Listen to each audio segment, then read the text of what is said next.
Pleasure to join you all today from the Central California here in the Sierras.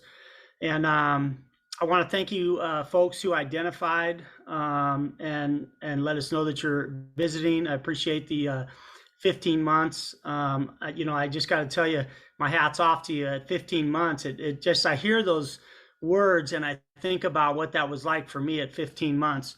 My sobriety date is November 9th, 1997.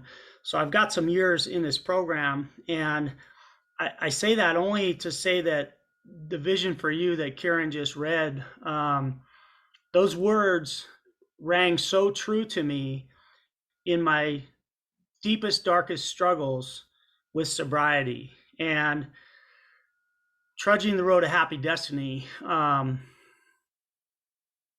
got to tell you, I came into the rooms of Alcoholics Anonymous to die differently than I could see I was going to die. And it was very clear to me what was going to happen to me. So I came in here to get sober, to die differently. And I'm an alcoholic who I believe I have a genetic predisposition to the disease of alcoholism. I don't drink like my fellows. I drink excessively, and I have that genetic thing. I can see it in my family tree. I can see it at every event I go to with family events of my family members who have the disease, who haven't identified it themselves.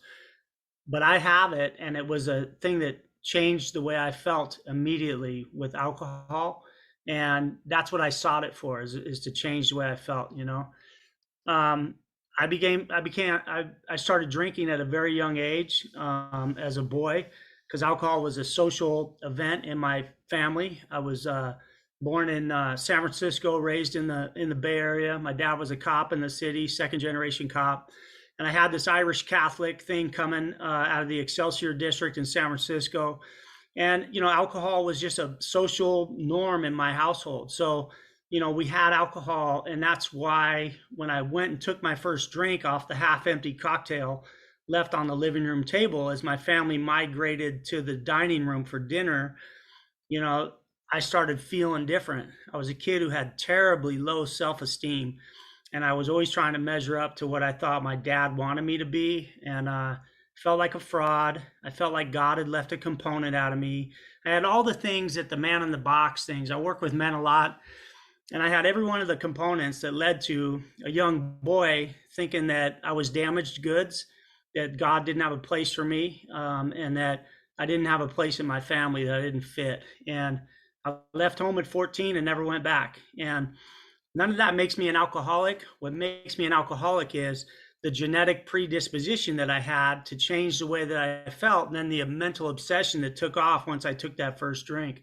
So I used alcohol to change the way I felt. And I also used violence. I learned violence in my household. I learned that violence was a tool to change the way I felt, that I would stammer, I couldn't articulate, I couldn't express myself. But when I started throwing blows and fighting, I felt better immediately, even though I was scared to death. And I was a scared kid. So alcohol and violence were a fit for me to change the way I felt. And those were the tool sets that I took to the streets.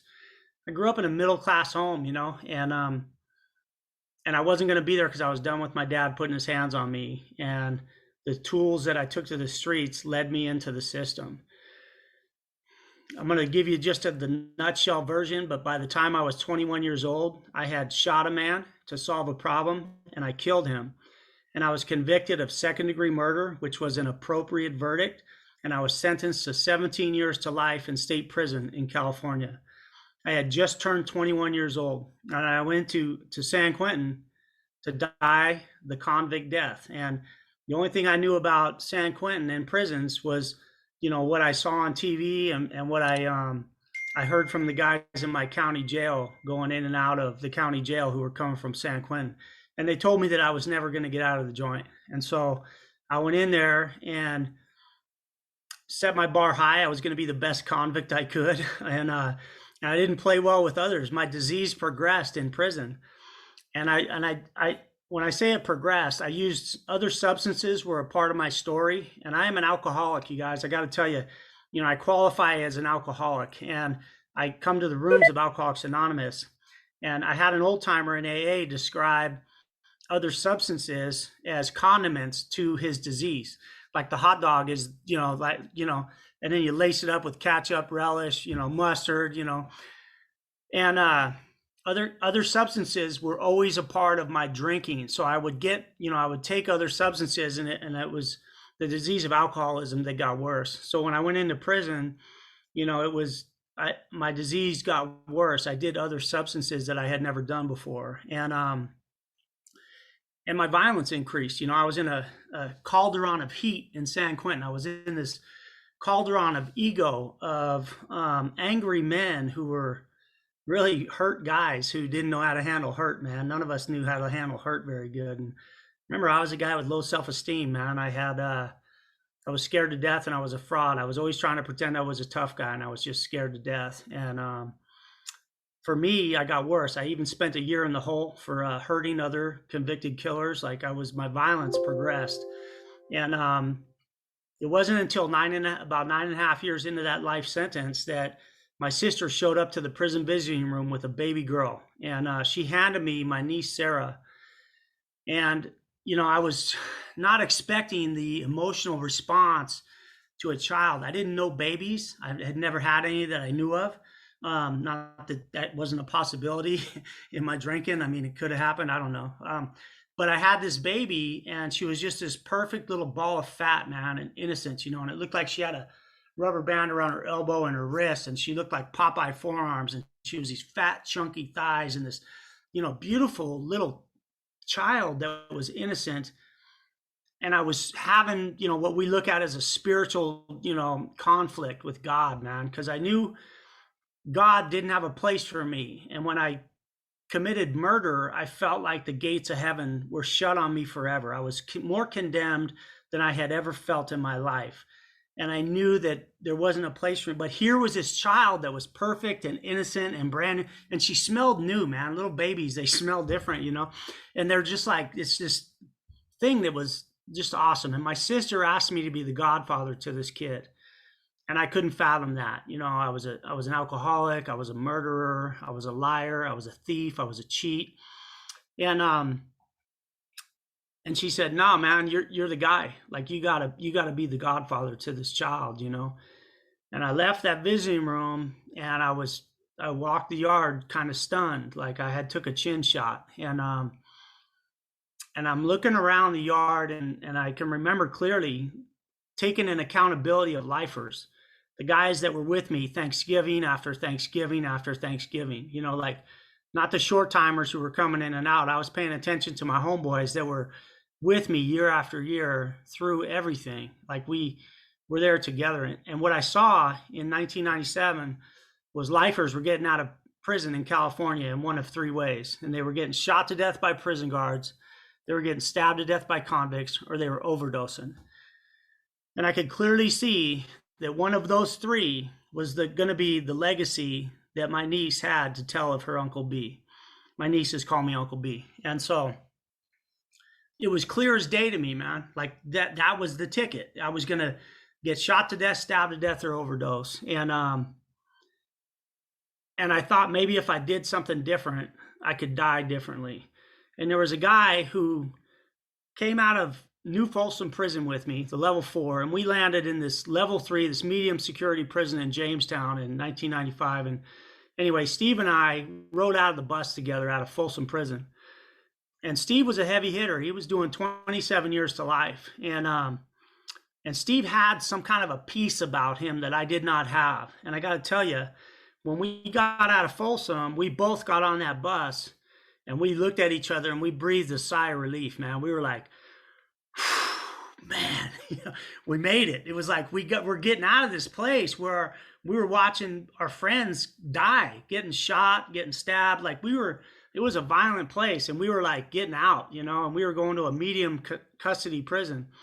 So Steve and I partnered up on the yard. We ended up in the same cell block. We were working out together on the yard. We were eating at the chow hall together. So we were kind of like the guys who rolled out of Folsom to this place up in Jamestown. And Steve had something different, man. And I didn't know what it was then, But when we're working out after that visit, and Steve goes, "Hey, Fowley, what's up with you, man? Where's your head at? You know, your head ain't in the game." And I start telling him about this thing with my sister and my niece. He says, "Man, let me show you something. Tuesday night, I'm going to take you over to the visit room." And Steve took me to the visiting room at this prison. And in the visiting room was some sober drunks from the street that did something called hospitals and institutions. And they were coming into the prison to carry a meeting of Alcoholics Anonymous to hopeless drunks like me. And Steve took me into that room of AA because these crazy people come up to the prison gate and are knocking to come into the prison when the rest of us are beating on the walls to get the hell out. And these people are sober and they're coming in to carry a message of hope and life to guys like me. So what happened was Steve becomes my sponsor. He's the only sober guy I know on the yard, okay? I didn't get to interview him. I wasn't like, "Hey, are you compatible with me? Do you think maybe we can work well together?" You know, I'm not like scoping the rooms and shopping for a sponsor. It was like the only cat I knew who was sober took me through the 12 steps, man.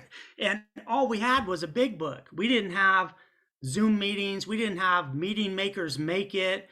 We didn't have a sponsor who has a sponsor who has a sponsor, some mythological lineage that I hear about out here in these rooms.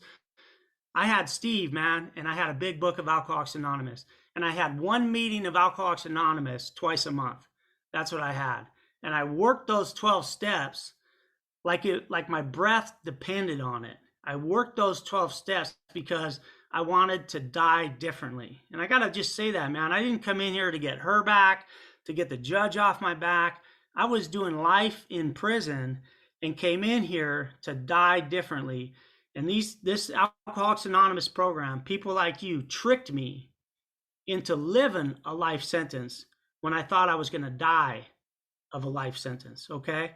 So if you're new or fairly new, okay, and if you're struggling, if you've got 15 months in, if you got, I don't care how much time you got in, man, if you're thinking like this thing might not be for you, let me just paint you a picture real quick, man. So I got sober in prison, only seeing sunsets and sunrises over a concrete wall with razor wire on top of it, okay? I came in here surrounded by prison guards, rifles, violence, and I'm sitting here today with you in my home on 3 acres in the Central Sierras, looking at the snow-capped Sierra Mountain Range with my 3 babies sleeping in the other room, taking a nap, and I'm employable, and I'm paying into 2 pensions as a union electrician, and I am living a life that's way beyond anything I could have comprehended in 1997 when I came in here to die differently. And I got to tell you, the key components for me were working the 12 steps, not drinking no matter what, and staying connected with sober alcoholics, okay? No matter how much my life in prison was ugly, dark, hopeless, full of despair, me not picking up no matter what. And believe me, I learned how to make prison-made wine, something called Pruno, when I first got arrested in the county jail. And I had the means, and my disease progressed into other substances and addiction issues that no one could even comprehend it would have been possible in a state prison. All that was there as an escape route, and I watched a lot of my friends die of it because they couldn't get a grip. They couldn't come into the rooms of AA. They didn't have, they were constitutionally incapable of being honest with themselves. So the ticket that I got, okay, I got to tell you real quick, man, like I did 22 years in state prison. I did not get out because I won an appeal in court. I didn't get out because I got lucky or a judge gave me a break.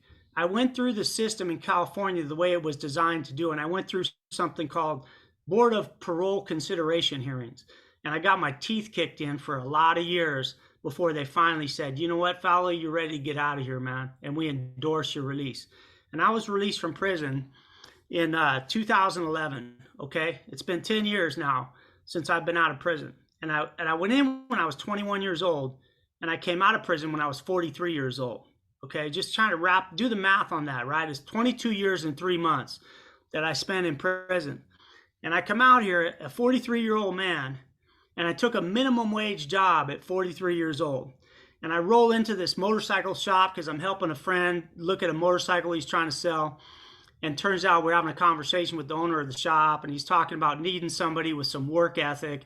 And me and my friend, we're both sober alcoholics. We get in the truck and he goes, "Hey man, how's your work ethic?"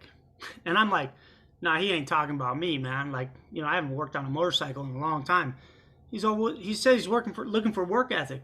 I go back into this guy and start talking to him, and I tell him where I've been, how I got there, and I told him how I got out of there and where I'm at today. And he gives me a job, and he says, "Man, I can only afford to pay you." And back then it was $8 an hour. He says, I can only afford to pay you $8 an hour, minimum wage." And I start smiling, man. He's all, I'm grinning. And he goes, "What? I don't get it, man. What are you smiling about? It's $8 an hour." I'm all, "Man, I was just making 17 cents an hour. I can't do the math on that, but that's a hell of an increase, man. The percentage on that, like, I'll take it, man." You know what I mean? And I was like, I went to work, man, immediately, And so that kind of stuff is like, how does that happen, right? Like, I take a minimum wage job because I'm not entitled. Nobody owes me nothing. I'm no kind of a victim. I created my life. I'm an active participant, and I'm accountable through a program of Alcoholics Anonymous that makes me accountable in a way that so many people out here that don't have our disease never get accountable. And I'm telling you, I learned so fast out here that there are so many kinds of prisons in the world. Like, the prison in the mind was the one that kept me hostage for so many years of my life until I realized I had the key to that prison. And I look around out here and people are looking down at the ground. They're not making eye contact with me. They're all in their own little prisons. No one wants to get connected with. And it's like, I knew when I came into AA that there's all kinds of prisons, that people are rich and killing themselves. People are dying on the beaches in Hawaii or the Caribbean. They're just like, it happens everywhere. And whether I was in prison or on the beach, I wanted to be mentally free, man, no matter what. And that's what I strived for. I became a meditator. Early on in prison, I knew that I needed some kind of therapy. In California prisons in 1997 had no help whatsoever for a convicted murderer like me who needed some kind of therapy. Now, don't you think a guy at 21 getting convicted of second-degree murder would qualify for some kind of psychiatric or psychological treatment, some kind of help? Not in California, man. So what I did is I became a meditator, and I learned how to meditate from monks who taught me how to meditate. I reached out, and someone came in and started teaching me meditation, and God became the therapist, man. And what happened was I got free through that meditation. The whole prison changed as I started meditating. And I hear a lot of alcoholics talk about not being able to meditate because they can't make their mind blank, right? And I'll tell you what, whoever put that out there, man, but they also, I gotta say, like, I didn't learn meditation from an alcoholic. I learned meditation from a meditation teacher. Does that make sense? Like, I take my truck to a Dodge Ram mechanic because he's not an electrician. Like, I'm an electrician, right? So the people with the plumbing problems, they don't hire me to go fix their plumbing. They hire a plumber, right? So the last place I'm going to go to learn how to meditate is Alcoholics Anonymous, because our business is sobriety, right? So, like, I hear people get set up with this thing, I can't make my mind blank. And I'll tell you what, man, the best I can do is put my mind in the direction that I want it to go. And I start saying things like love, like peace, like forgiveness, like open-hearted. And I start moving towards these things. And over years, it started taking an effect on me that I was seeing people with love, man. I was seeing my brothers in prison with a loving mentality instead of hurting them and going to the hole over it. I was helping create a culture in prison that was one of healing and accountability. And I made better convicts that we get a better product out of prison and better citizens, okay? So, like, AA taught me that accountability. When I got out of the joint, parole was easy. They kicked me off in 5 years, and I did it. It was very, very simple because I went to college, I worked every day, and I didn't drink, man. I was where I was supposed to be at night. It was very simple for me. And I got to tell you guys, as someone who was the cause of a first responder 911 call in 1988, a crime scene. I traumatized firefighters, first responders, and sheriffs who had to come to a crime scene that I created. And today, I'm a first responder up here in my rural community in North Fork.